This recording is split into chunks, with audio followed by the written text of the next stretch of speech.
Баршаңызға сәлем достар, менің арнама қош келдіңіздер. Бүгін сіздермен тестасы жұмсақ болып шығатын сосиски в тесте дайындайтын боламыз. Міндетті түрде осы рецептпен жасап көріңіздер және видеоны қарамас бұрын менің арнама тіркеліп алыңыздар. Міне достар, қарасаңыздар, біздің сосискиларымыздың тестасы воздушный және осындай жұмсақ болып піседі. Ең алдымен сосискамыздың тестасын дайындау үшін ыдысымызға жылы сүтімізді құйып аламыз. Үстіне қантымызды, тұзымызды, дрожжімізді саламыз. Сұйық майымызды құямыз. Енді араластырып аламыз жақсылап.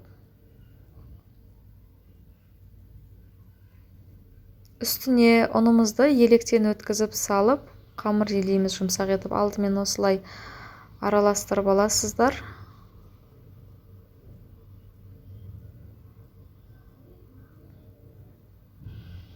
Одан кейін қолымыздың көмегімен жұмсақ етіп қамыр елеп аламыз.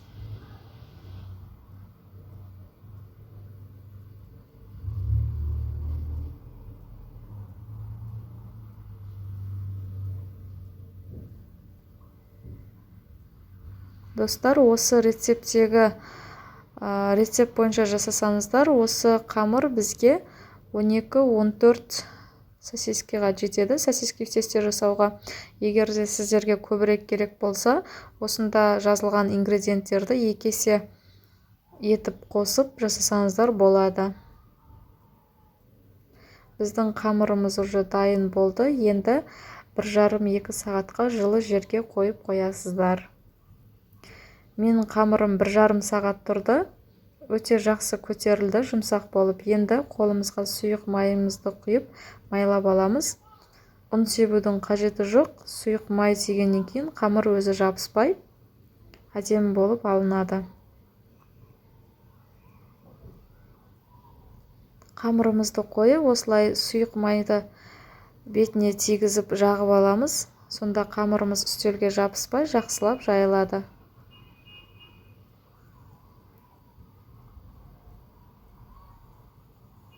Осылай кішкене сұйық май сеуіп алдым. Енді оқтауымыздың көмегімен қамырымызды жайып аламыз.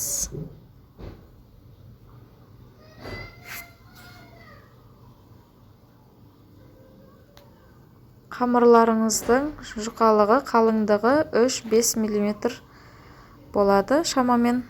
Одан да қалың етіп жасайым десеңіздер де өздеріңіз білесіздер.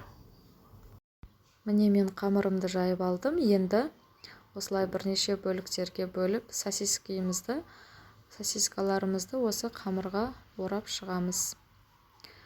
Менде 10 сосиска болып қалды. Екеуін қызым жеп қойды мен істегенше. Кішкене қамыр артылып қалды. Осылай дөңгелетіп орап шығасыздар, екі шетін жапсырып.